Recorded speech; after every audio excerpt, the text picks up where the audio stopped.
A ver, pensemos en el cuerpo humano no como una sola cosa, sino más bien como una metrópolis, una ciudad gigantesca con 100 billones de habitantes. 100 billones de células. Exacto, 100 billones de células. Y cada una de ellas, cada ciudadano de esa metrópolis, necesita que su ambiente sea perfecto, estable. Para vivir y para poder trabajar, claro. Y la pregunta que a mí me vuela la cabeza es, ¿cómo se logra esa coordinación tan masiva? Ese equilibrio perfecto, sin que ni siquiera nos demos cuenta. Es una sinfonía silenciosa. Y esa es justo la misión de la fisiología. No solo describir las piezas del cuerpo, sino explicar la música, explicar cómo funciona esa orquesta. Entender los mecanismos. Entender los mecanismos físicos y químicos que nos mantienen con vida. Y la clave de todo, como vemos en nuestras fuentes, está en unos sistemas de control increíblemente complejos. El gobierno de la ciudad. El gobierno y la infraestructura de esa metrópolis, exactamente. Un gobierno que además opera en silencio. La mayoría no tenemos ni idea de que existe hasta que algo sale mal. Hasta que hay una emergencia. Justo. Hoy vamos a analizar a fondo estos textos para descubrir los secretos de esa organización. Queremos entender dos conceptos que son fundamentales. ¿Qué es el medio interno? Y cómo funciona eso que llaman homeostasis. Exacto. Y para guiarnos, las fuentes nos proponen 3 preguntas clave que son como nuestro mapa. Primero, ¿qué es exactamente ese medio interno donde viven nuestras células? Ok. Segundo, ¿cómo definimos la homeostasis y por qué es, digamos, la línea que separa la salud de la enfermedad? ¿Y la tercera? Y la tercera, ¿cuáles son los mecanismos de retroalimentación que usa el cuerpo para autorregularse sin descanso? Perfecto. Pues empecemos por el terreno, por la ciudad misma. Los textos nos recuerdan algo que a veces se olvida. El 60% de nuestro cuerpo es líquido. Somos básicamente agua. Sí, pero no es un charco uniforme. Está dividido en dos grandes zonas, ¿no? El líquido que está dentro de las células, el intracelular.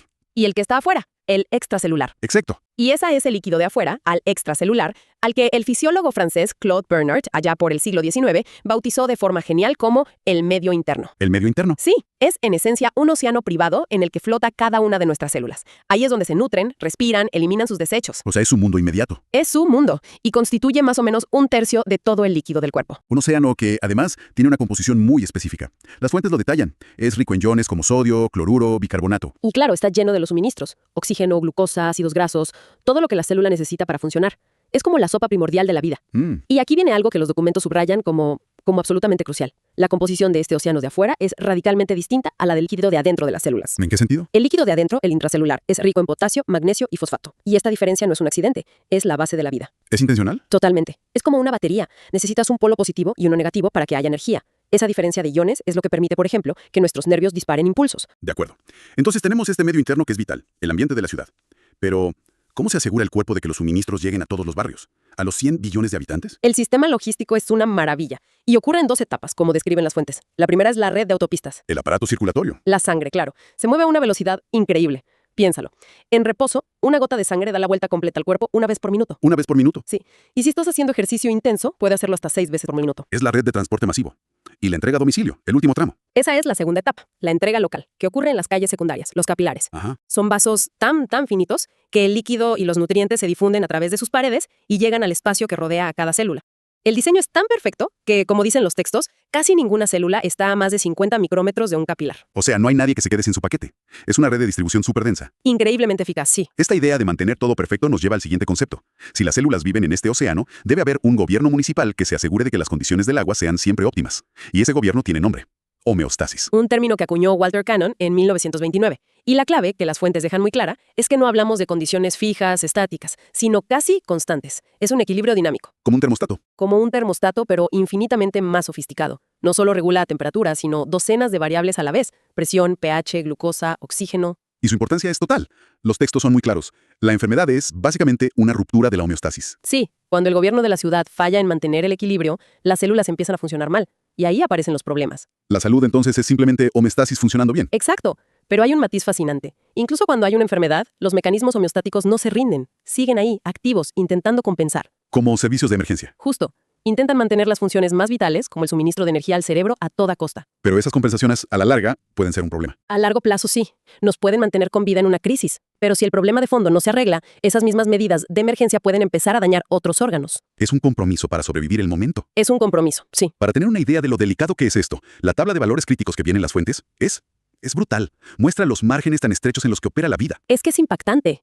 Mira la temperatura corporal. Un aumento de solo 7 grados Celsius sobre lo normal puede iniciar un ciclo vicioso de destrucción celular. 7 grados. Es un margen muy pequeño. Espera, ¿me estás diciendo que una variación de apenas medio punto en el pH, en la acidez de la sangre, que normalmente es 7,4, nos puede matar? Sí, una variación de más o menos 0,5 es mortal. Es un margen de error casi inexistente. Da miedo, pero es fascinante. Exacto.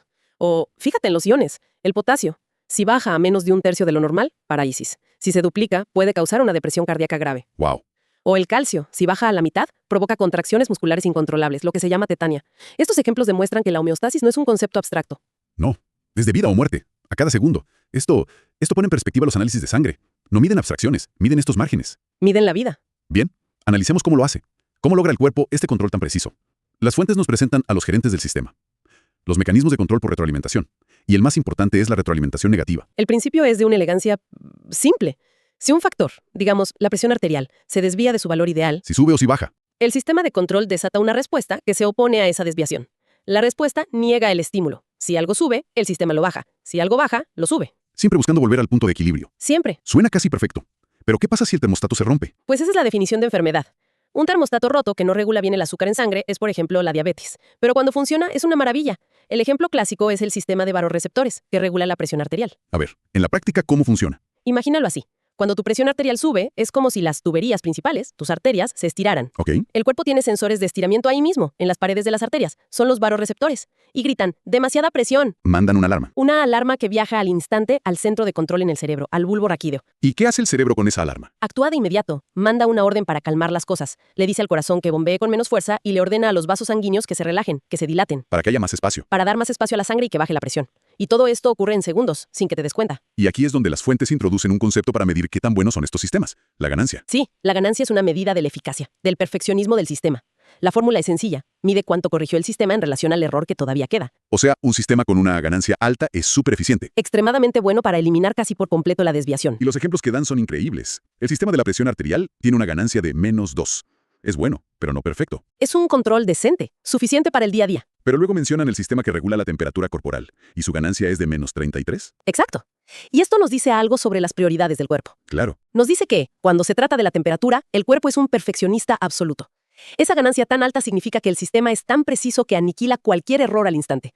Mantener la temperatura es mucho más crítico para la supervivencia que mantener la presión perfecta. Entonces, si la retroalimentación negativa es la heroína que mantiene la estabilidad, ¿qué pasa con la retroalimentación positiva? Parece la oveja negra de la familia. Es la otra cara de la moneda, y generalmente una muy peligrosa. En lugar de oponerse al estímulo, lo amplifica. O sea, no lleva a la estabilidad. No, generalmente lleva a la inestabilidad, a lo que las fuentes llaman un círculo vicioso. El ejemplo que ilustran con el gráfico, el de la hemorragia grave, es aterrador. Es un ejemplo perfecto. El gráfico muestra dos escenarios. Si una persona pierde 1 litro de sangre, la presión baja, pero los sistemas de retroalimentación negativa pueden compensarlo y la persona se recupera. El gobierno municipal maneja la crisis. Pero si la pérdida es mayor, de unos 2 litros, la situación se descontrola. Ahí empieza el círculo vicioso. Totalmente. Se activa una retroalimentación positiva mortal. Es como un avión en picada. La presión baja tanto que llega menos sangre al propio corazón. El motor se queda sin combustible. Exacto. El corazón se debilita, bombea aún menos sangre, lo que hace que la presión baje todavía más. Y el ciclo se repite, amplificándose hasta el colapso. O sea, la respuesta del sistema, un corazón más débil, refuerza el problema original. Precisamente. Sin embargo, y esto es muy importante, no siempre es destructiva. Ah, tiene usos buenos. Sí, el cuerpo la usa de forma muy inteligente en situaciones donde se necesita una respuesta explosiva y rápida que llegue a un punto final. No para mantener un equilibrio, sino para provocar un evento. ¿Cómo cuáles? Las fuentes mencionan 3 ejemplos clave. Uno es la coagulación de la sangre. Una vez que empieza, las enzimas activan a otras en cascada, amplificando la formación del coágulo para tapar la herida lo antes posible. Ok, una reacción en cadena. Otro es el parto. Las contracciones estiran el cuello del útero, y eso envía señales para liberar más hormonas que provocan contracciones aún más fuertes. El ciclo se intensifica hasta el nacimiento. ¿Y el tercero? La generación de los impulsos nerviosos, que son un fenómeno de todo o nada, necesitan esa amplificación rápida para ocurrir. Entonces, si juntamos todas las piezas, ¿cuál es la gran conclusión? La imagen que emerge es la de una sociedad de 100 billones de células interdependientes. Totalmente. Cada célula, cada tejido y cada órgano trabaja para mantener las condiciones de ese medio interno común. Y a su vez, cada uno se beneficia de esa estabilidad para poder vivir. Esa interrelación recíproca, como la describen, es la base del automatismo del organismo.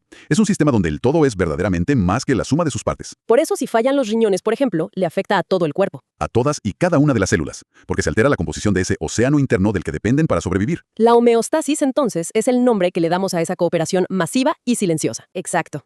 Y la escala de la disfunción determina el resultado. Una disfunción moderada, que el cuerpo compensa pero no resuelve, es lo que llamamos enfermedad. Y una disfunción extrema. Una disfunción extrema, donde los círculos viciosos superan a los de control, conduce a la muerte. Hay un último concepto que las fuentes mencionan casi de pasada, pero que me parece muy intrigante. Lo llaman control anterógrado. Ah, ¿el feed-forward? Sí, a diferencia de la retroalimentación que reacciona a un cambio, este sistema parece predecir. Sí, es fascinante. Es un mecanismo que el cerebro usa para preparar al cuerpo para movimientos muy rápidos, donde no hay tiempo para esperar una señal de error y luego corregirla. Por ejemplo, Por ejemplo, al levantar un brazo.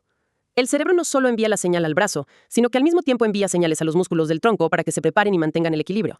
Básicamente, predice la perturbación que el movimiento va a causar y la contrarresta por adelantado. Y esto nos deja con una idea final para reflexionar. Si nuestro cuerpo es un maestro de la reacción, afinado durante millones de años para mantener el equilibrio, A través de la retroalimentación. ¿qué nos dice el hecho de que también haya evolucionado para anticipar el futuro a nivel fisiológico?